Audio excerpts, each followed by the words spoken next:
ಎಲ್ಲಾ ಹಾನಿಯಿಂದ ಕೂದಲನ್ನು ರಕ್ಷಿಸುತ್ತೆ. ಬರೀ Amrit noni reach root premium hair oil. Kanyakumari में जाके बैठ के ये जो करने का नाटक कर रहे हैं, ध्यान करने के लिए विवेकानंद रॉक में जाके बैठने का जो दिखावा कर रहे हैं, तो घर में बैठ के करो ना। वहाँ पर तो आपको नहीं लगेगा खर्चा, 10,000 पुलिस नहीं लगेगी। देखो वो कुछ भी कहे, देश के जनता ने डिसाइड किया है कि इस वक्त मोदी के लीडरशिप को स्वीकार नहीं करना चाहते। और दूसरी चीज़ ये है कि इस इलेक्शन में महंगाई और अनएम्प्लॉयमेंट बहुत बड़ा काम किया है। उसके साथ ही साथ संविधान का और डेमोक्रेसी का भी ये लोगों के दिमाग में बैठ गया है। तो इसीलिए वो जितने भी नंबर्स बताएंगे वो नहीं बैठ रहे, कहीं किसी इसमें संदर्भ में नहीं बैठ रहे। वो कम से कम वो देखना चाहिए उन्होंने, जैसा कि आंध्रा में उनको कुछ मिलेगा, लेकिन तेलंगाना में तो कांग्रेस का इम्प्रूव होगा ना, कर्नाटक में इम्प्रूव होगा कांग्रेस का, जहाँ एक ही सीट थी। फिर इसी तरह से केरला, तमिलनाडु तो बढ़त है ही है, महाराष्ट्र में बढ़त है। जब हर जगह हमारी बढ़त है, राजस्थान में बढ़त है, छत्तीसगढ़ में हमको बराबरी के सीट मिलने का है, मध्य प्रदेश में हमको 2 थे, 1 बढ़ेंगे, वहाँ पर भी कम तो नहीं होंगे। और उसी ढंग से मध्य प्रदेश में हमारे उत्तर प्रदेश में भी जो बहुत कम सीटें थी पहले हमारे को, आज वो हम मिल के लड़ने से वहाँ भी हमारे को बढ़त है। फिर किस बेसिस पे वो कह रहे हैं कि उनको बहुत से सीटें मिलेंगे और 400 पार करेंगे, ये स्लोगन जो दे रहे हैं, ये लोगों को मैं समझूंगा कि लोगों को एक बेवकूफ़ करने की बातें हैं। तो और ऐसा उनका रवैया पहले से है और कोई वो नंबर उतना बना नहीं सकते। हमको लगता है कि गठबंधन की सरकार आ जाएगी। सर, आप लोगों का मैनिफेस्टो हो और आपने कहा संविधान, एक रिजर्वेशन भी बड़ा मुद्दा रहा है पूरे चुनाव में, प्रधानमंत्री के भाषणों में हो कि रिजर्वेशन जो है हम किसी को लेने नहीं देंगे, आप लोग अपीजमेंट करना चाहते हैं। आप लोगों की तरफ से बार बार ये कहा गया कि हम जो है गिनती करवाएंगे। तो क्या माना जाए कि इस संदर्भ में जो है जनता कहाँ विश्वास कर रही है, और ये मुद्दा जो संविधान और रिजर्वेशन का है, कॉन्स्टिट्यूशन बदलने वाला जो आप लोगों ने बनाया है, क्या ये लोगों तक पहुँच पाया है, और क्या जो वोटर पिछली बार नहीं था आपके साथ इस बार आ रहा है? बहुत से लोग समझ गए हैं किस तरीके से इन्होंने अपने रिजर्वेशन को ख़त्म कर रहे हैं। अगर ख़त्म नहीं करते या उनके दिल में इनके लिए अच्छी भावना होती, वो ಸೆಂಟ್ರಲ್ ಗವರ್ಮೆಂಟ್ में 30 लाख ವೇಕೆನ್ಸಿ. ನನ್ನ ಜೀವನದಲ್ಲಿ ನಾನು ಮಾತ್ರವಲ್ಲ, ನನ್ನ ಕೂದಲು ಕೂಡ ಆಗಿರಬೇಕು ಸ್ಟ್ರಾಂಗ್ ಅಂಡ್ ಸ್ಟೈಲಿಶ್. ಬರೀ Amrit noni reach root premium hair oil ನೊಂದಿಗೆ. Reach root premium hair oil भर देते, उसमें से तो आधे से ज़्यादा गरीबों को ही मिलने थे, दलित, पिछड़ा, इनको ही मिलने वाले थे। तो वो उन्होंने नहीं किया।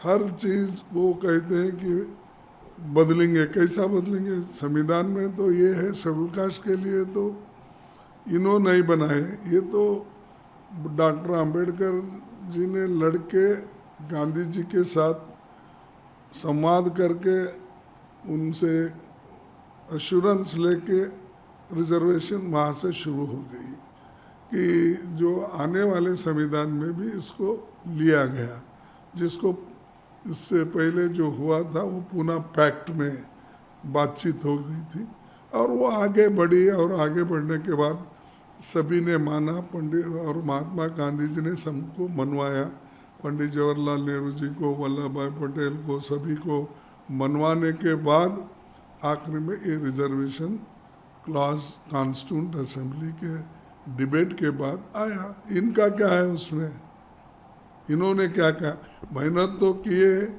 डॉक्टर बाबा साहब अम्बेडकर और पंडित जवाहरलाल नेहरू, ये सभी ने स्वीकार किया, उसको स्वीकार करके वही चल रहा है। 10 साल एक्सटेंशन होते, जब तक इस देश में अस्पृश्यता है और उनको समान दृष्टि से जब तक देखा नहीं जाता या समान दृष्टि से उनको हक नहीं मिलेगा, तब तक रिजर्वेशन ये रहेगा।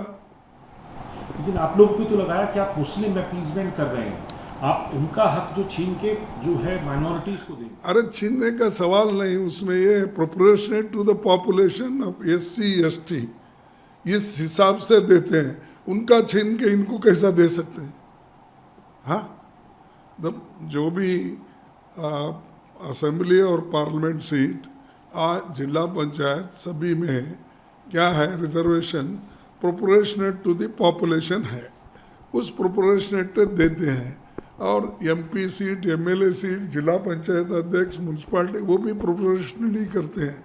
इनका छीनने का कहाँ गया अभी? अब जो स्टेट रहती है, स्टेट वाले वहाँ के जनसंख्या के आधार पर वो हर स्टेट रिजर्वेशन देता है, तो हमारा छीन के उनको देने का कहाँ से आया? ये लोगों को झूठ नहीं बोलना चाहिए। सर, प्रधानमंत्री 45 घंटे के उपवास पर बैठे हैं जो कन्याकुमारी के अंदर, आपकी पार्टी ने इस पर आपत्ति भी जताई है। क्या क्या क्या आप लोगों की आपत्ति है और जो है क्या आपका इसके ऊपर रिएक्शन? देखो, हम पॉलिटिक्स करते हैं ना, जब राजनीति में आते हैं, राजनीति में धर्म को और राजनीति को एक जगह नहीं लाना चाहिए, उसको अलग अलग करना चाहिए। एक धर्म का आदमी तुम्हारे साथ हो सकता है, दूसरे धर्म का आदमी तुम्हारे खिलाफ भी हो सकता है। इसीलिए ये धर्म के भावनाओं को चुनाव से, वोट से जोड़ना ये गलत है। और इलेक्शन कमीशन खुद ये कही है, और उन्होंने खुद कहे हैं, कौन अपने नहीं अपने मोदी जी कि ये लाना नहीं, ये नहीं करना, ये सब पहले बोले हैं भाषण में। लेकिन आज वो जाकर गोवा में जाके कन्याकुमारी में जाके बैठ के ये जो करने का नाटक कर रहे हैं, इससे अब 2000 4000 कितने पुलिस हो 10,000 तक वहाँ पर लोगों को लगा रहे हैं ड्यूटी। कितना देश का पैसा खराब हो रहा है। और उन्होंने ये जा रहे हैं कि वो अभी कोड ऑफ कंडक्ट है, क्या चलते गए वहाँ पर, फ्लाइट में ही गए ना, और इनके पीछे 2-4 फ्लाइट, हजारों गाड़ियाँ, हजारों पुलिस, इसका खर्चा कौन देगा? कोड ऑफ कंडक्ट एक तरफ है और एक तरफ आप ध्यान करने के लिए विवेकानंद रॉक में जाके बैठने का जो दिखावा कर रहे हैं, इससे देश का उल्टा नुकसान होता है, कोई फायदा। अगर आपको भगवान के इसमें श्रद्धा है तो घर में बैठ के करो ना, वहाँ पर तो आपको नहीं लगेगा खर्चा, 10,000 पुलिस नहीं लगेगी और इतने विमान का जाना आना नहीं लगेगा और ये सब चीज़ें। नहीं तो आप अपने पार्टी से भर्ती करो, नहीं तो खुद उसको खर्चा उठाओ। तो प्रधानमंत्री को आपने एक और बात को घेरा है, वो उनके बयान को लेकर जो उन्होंने महात्मा गांधी को लेकर बयान दिया, उसको भी आपकी पार्टी लगातार घेर रही है, उस पर क्या कहेंगे आप? देखो, मुझे तो हंसी आती है। महात्मा गांधी जी ये तो गुजरात के हैं। अगर गुजरात के आदमी को महात्मा गांधी जी के बारे में मालूम नहीं है और उसको वो खुद प्रचार नहीं करते प्राइम मिनिस्टर, तो हम क्या कहना चाहिए? अरे आपके राज्य का और इस देश का बहुत बड़ा नेता जिसको हम राष्ट्रपिता मानते हैं, ऐसे आदमी का प्रचार तुम क्यों नहीं कर रहे? तुम्हारे तो खासकर गुजरात के ही है, तो आप वहाँ चीफ मिनिस्टर रहे, आप तो आरएसएस के उसूलों का, आइडियोलॉजी का प्रचार करते हो, लेकिन महात्मा गांधी के विचारों का तुमने प्रचार 10 साल में नहीं किया, और वहाँ पर 13 साल चीफ मिनिस्टर थे, 23 साल में तुमने क्या किया?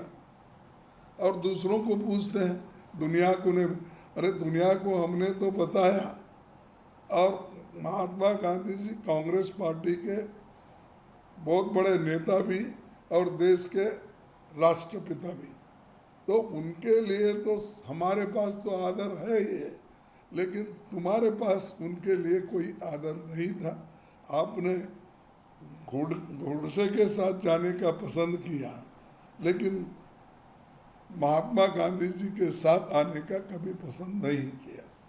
सर, आखिरी सवाल आपसे पूछना चाहूँगा कि प्रचार के वक्त गृह मंत्री ने, आप कांग्रेस अध्यक्ष हैं, आपके ऊपर भी एक बड़ा ये बात बयान दिया आपको लेकर कि कांग्रेस पार्टी हार रही है इस चुनाव में, और हारने के बाद में जो कांग्रेस अध्यक्ष मल्लिकार्जुन खड़गे हैं उनके ऊपर ही हार का ठीकरा फोड़ा जाएगा और बाकी सब साइड हो जाएगा। देखो, ये ऐसी झूठे बात बोल के इलेक्शन में एक वोट अपने पास लेने के लिए दूसरे हमारे कांग्रेस के वर्कर्स को, नेताओं को दिशाभूल करने के लिए ये बात उन्होंने बोली।